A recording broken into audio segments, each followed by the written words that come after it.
What's going on, everybody? It's your boy Broadway Joel, the voice of Dominican boxing, and today I will be interviewing one of my personal favorite Dominican boxers, Elvis, the Dominican Kid Rodriguez. I'm super excited for this interview.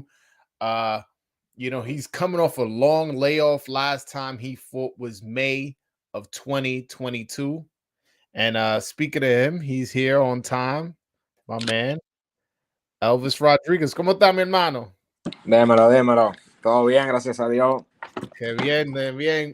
Mucho tiempo que no te hago una entrevista, pero muchas gracias otra vez por volver al programa. Está bien, gracias a ti por tenerme pendiente también. No, siempre. Okay. So you're coming off a long layoff. You haven't fought since March of last year. What happened during that time? Why haven't we seen you? You're personally one of my favorites. I want to see you fight as often as possible. Why we only saw you fight once last year? Tiene mucho tiempo sin pelear. Tiene desde marzo del año pasado que no ha peleado. Usted es uno de los peleadores míos favoritos, que me gusta verlo pelear mucho.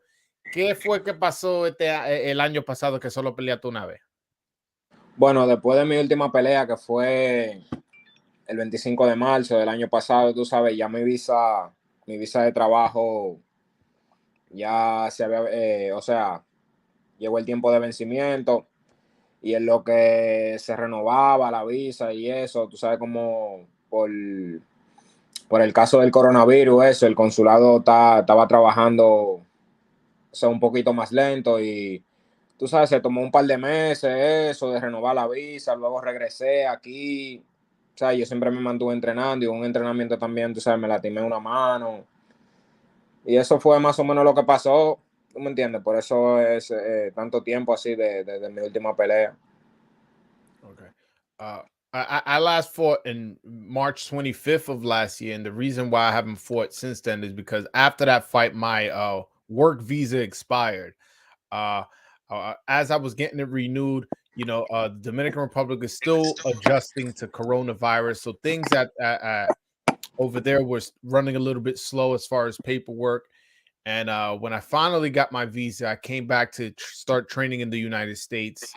Uh, and while I was training, I even hurt my hand. So a couple things happened as to why I only fought one time last year. Have they told you how many times more or less you're going to fight this year? ¿Te han dicho como cuántas veces tú vas a pelear este año? No, pero tú sabes, los planes que tenemos, por supuesto, es de estar un poco más activo este año. No un poco más activo, sino de estar más activo este año. Si es posible pelear hasta 3 veces en este año, ¿me entiendes? Estar lo más activo posible porque ya tengo mucho tiempo entrenando, ¿me entiendes? Estoy listo ya para pelear y para todo lo que se avecina. No, they have not told me any plans as far as how often I'm gonna fight this year, but I definitely plan to be more busy this year. Possibly fight 3 times this year, and but yeah, that's the plans as far as what I'm gonna try to do.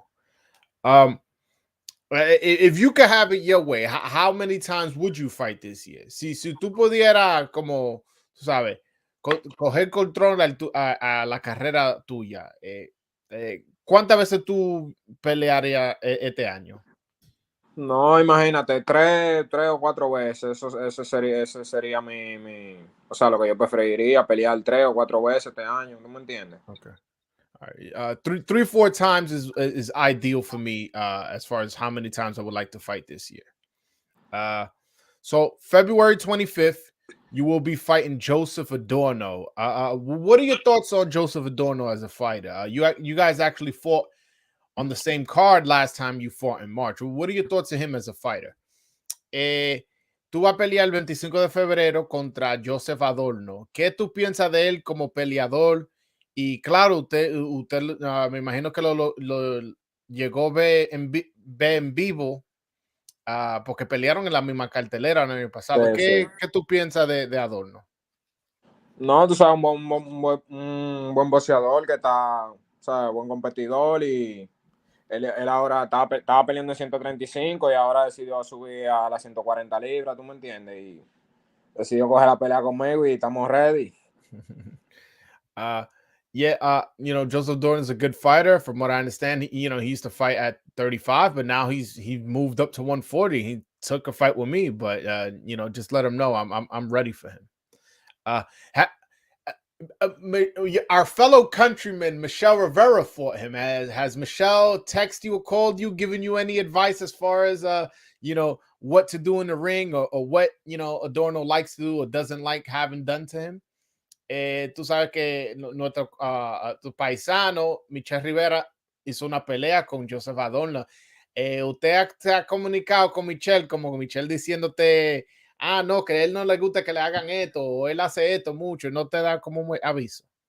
No, tú sabes, en verdad no hemos hablado de eso, pero tú sabes, yo sí he visto la pelea de ellos dos, la vi, tú sabes, también acuérdate que yo y Michelle tenemos un estilo bien diferente. ¿Tú me entiendes? Yeah, Y la pelea se hacen de estilo, ¿tú me entiendes? Y yo y Michelle tenemos un estilo bien diferente. Yo sí he visto la pelea y eso, tú sabes, tomando nota. Okay. He said, know that him and Michelle have not had conversations as far as you know, what plans to do in the fight. But you also got to remember that they have two totally different styles. One's a southpaw, one's an orthodox. And also Elvis, he says, I'm more of a fighter that likes to study his opponent as the fight goes on and then start opening up. All right. Well, speaking of Michelle, 2022 was a really good year for Dominican boxing, and but we recently had two losses. We had Michelle Rivera lost to Frank Martin at the tail end of 2022, and then we had Hector Garcia just lose to Gervonta Tank Davis earlier this year. Is there any pressure on you? Like, hey man, my guys are down bad. I gotta put us back on the back on the map. We're coming off this losing streak. I'm gonna end it right here. Is there any feeling as far as that? Hablando de Michelle, el 2022, ese año fue un año muy bueno para nosotros los dominicanos, el boxeo dominicano. Pero recientemente, al final del 2022, perdió Michelle Rivera y al principio del 2023 perdió Héctor Luis García. Tú te sientes como un poco de presión, como que, wow, ahora yo tengo que representar el país, porque, o sea, como que estamos arriba, ahora estamos bajando un chin, déjame yo subirlo otra vez, como que te siento un poco de presión. No por eso, o sea, yo siempre sí he sentido un poquito de presión, porque sé que tengo que representar mi bandera dignamente, ¿tú me entiendes? No necesariamente por eso que pasó, pero para nadie es un secreto que el boxeo dominicano el año pasado tuvo un año buenísimo y que está en su mejor momento, tú sabes, mucho tiempo, está en su mejor momento. Y, ¿qué te digo? Yo siento que nosotros estamos haciendo la cosa bien, los boxeadores dominicanos. Si tú te fijas, esas dos derrotas que tú dices vinieron, o sea, de boxeadores de alto nivel mundial, ¿tú me entiendes? Que estamos compitiendo ya en el máximo nivel, que cualquier cosa puede pasar. Y eso es lo que se quiere, ¿tú me entiendes? El boxeo dominicano está en un buen nivel y tú sabes, mi única meta es seguir representando dignamente la bandera y seguir ganando. Okay. Well, I do feel pressure about representing the country, but not necessarily because Michelle and Hector lost. I'm somebody that always, when I'm in the ring, I'm conscious that I'm representing my country. But, uh, in regards to 2022, there's no secret that the Dominican boxing had a really, really good year and that we're on the upswing. We did have those two losses with Michelle and Hector, but you also got to look at who they lost to. Now we're fighting at the top elite level, and now we're competing at that level. But yeah, I always feel pressure because I know I'm always representing my country.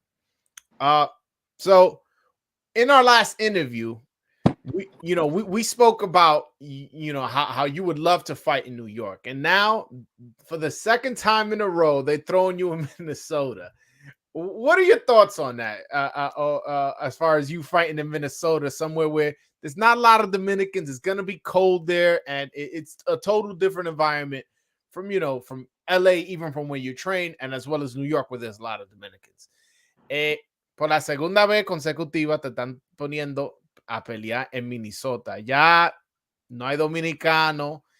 En la última entrevista que nosotros tuvimos, usted me contó, oh, me encantaría pelear en Nueva York, a donde están los dominicanos, pero te están tirando en Minnesota, que un sitio muy frío, que es totalmente diferente a Los Ángeles, donde usted vive, y también totalmente diferente a Nueva York, donde están los dominicanos. ¿Qué tú piensas de estar peleando allá? No, imagínate, en realidad, si fuera por mí, yo preferiría pelear aquí en Los Ángeles, en La Vega, y como te dije, tú sabes que uno de mis sueños es llegar a pelear en Nueva York, pero imagínate, si la guerra es allá para Minnesota, para allá que tenemos que darle, donde sea lo hacemos, tú me entiendes, pero si fuera por mí, yo preferiría pelear aquí en Los Ángeles, me gusta mucho La Vega también, en Nueva York estoy loco por pelear, pero donde nos digan, ahí nosotros estábamos guerreando. Okay. He says, he goes, yeah, he's fighting in Minnesota, but if that's where they sign the contract where the war has to be, then that's where the warrior has to go.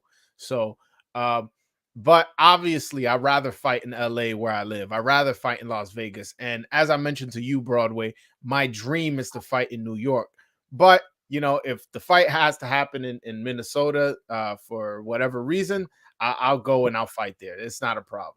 But obviously he prefers those cities I mentioned. So the main event is actually a fight in your division, which is one of the hottest division in boxing. Are you the type that after your fight you just go straight to the hotel, or are you the type to stay and want to watch the main event? Especially since this is a fight in your division. Some people are going to say that. Some people are even predicting that this might be fight of the year. Are you going to stay, or is that something like once you're done and you win, you're going back to the hotel? La pelea estelar es una pelea en tu división, una de las divisiones más picantes en todo el boxeo. Mucha gente dice que, wow, esta puede ser que tiene la posibilidad de ser pelea del año. Usted de la persona que después de tu pelea, tú lo que te vas a tu hotel, o tú te vas a quedar a ver la pelea contra Matías y Ponce. No, como tú dices, va a ser el main event es una pelea bastante buena, tú me entiendes, con que no se le está dando así tanta mención, tú me entiendes. Es una pelea que va a ser bien buena.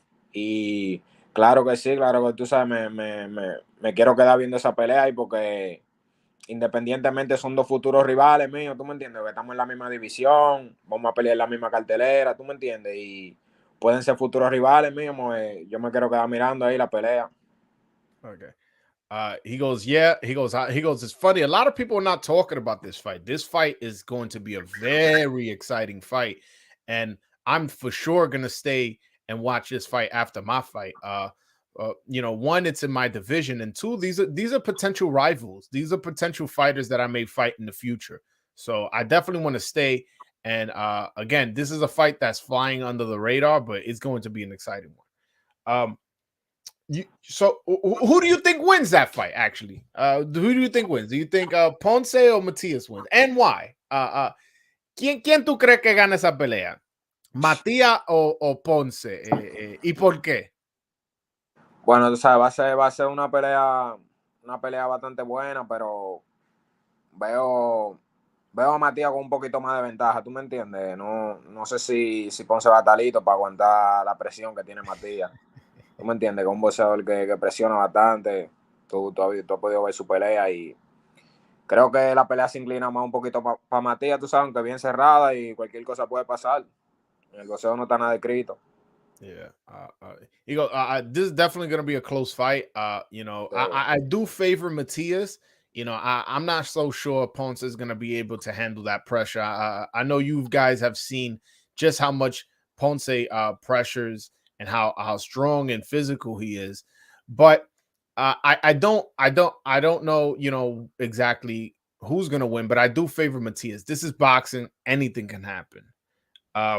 Yeah. So you've sparred Stanionis and Virgil Ortiz. They have a fight coming up. Who do you favor in that fight? Tú has hecho sparring con Stanionis y también con Belger o Ortiz. Sí. ¿Quién tú crees que gana esa pelea? Wow.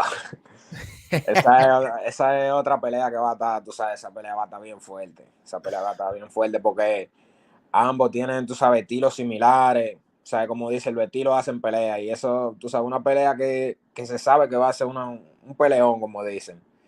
Es una pelea que la doy 50-50. Tú sabes, son fuertes los dos, bien fuertes los dos. Y tienen un estilo similar.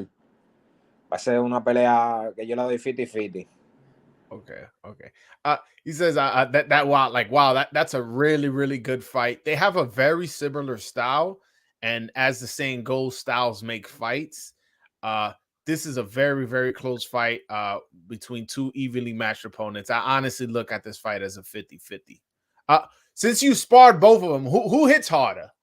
Tú que has hecho sparring con los dos, ¿quién pega más fuerte, Ortiz o Stanionis? Yo creo que Tanioni pega un poco más fuerte, Tanioni. Wow. Sí. He says, I think Stanionis hits a little bit harder. Which surprise. No, yo no pensaba que iba a decir eso. Yo pensaba que iba a decir Ortiz. Sí, Ortiz es fuerte también, pero creo que se siente un poquito más fuerte Tanioni. He says, don't get me wrong, Virgil is strong. I'm not saying he's not. It's just I just felt Stanionis punches more. All right. So this will be the final question for me, and then I want to open it up for the fans.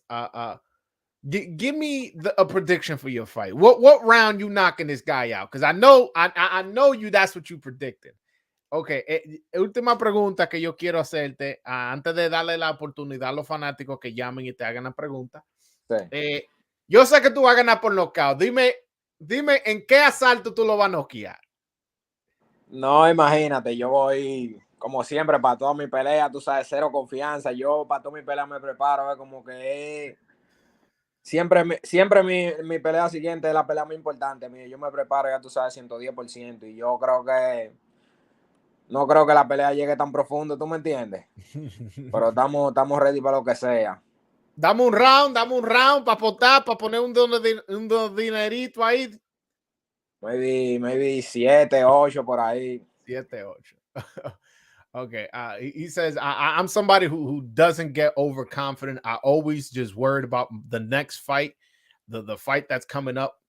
I don't want. I'm definitely very prepared, and I really don't see this fight going the distance. So then I put some pressure on him. Like, come on, man, give me a round. Give me a round so I could put some money on because that way you told me what round you was gonna knock him out in. And he said, all right, so maybe somewhere around 7 or 8, he's gonna knock him out. All right. All right. Le voy a dar chance a los fanáticos que llamen y te hagan la pregunta. Está bien. All right, guys, I'm gonna put the link in the chat for anybody who wants to ask Elvis a question, maybe a question that I missed, maybe a question that you were curious about, maybe, whatever. Point is, the link is in the chat. Anybody who wants to ask a question, click that link, and you're more than welcome to ask him a question. Okay. Who have you been sparring now in getting preparation for Joseph Adorno? ¿Quién ha hecho, con quién ha hecho tu sparring ahora para prepararte con para Adorno? Bueno, tú sabes, aquí al gimnasio vienen muchos boxeadores así con el estilo similar al que él pelea, y también he estado haciendo sparring con el que fue el último rival de Suriel Matías, el armenio, Petros. Petros Abzian. Sí. He estado haciendo mucho sparring con él también, tú sabes que tiene... Se mueve bien y eso. Me ayuda. He said he's been sparring a lot of guys who have similar styles to Adorno. And one of the guys he's been sparring a lot is the guy who beat Subrio Matias, Petros Avizian. Tengo a alguien llamando aquí. Ari, de lo mío, dime a ver qué es lo que es. Mi hermano? Tranquilo. Elvis, gracias por el tiempo. Oye, quería preguntarte, el año pasado solamente te vimos pelear una vez. ¿Qué tú esperas para este año? ¿Te vamos a ver más activo? Y cuéntanos de eso, ¿qué ha pasado?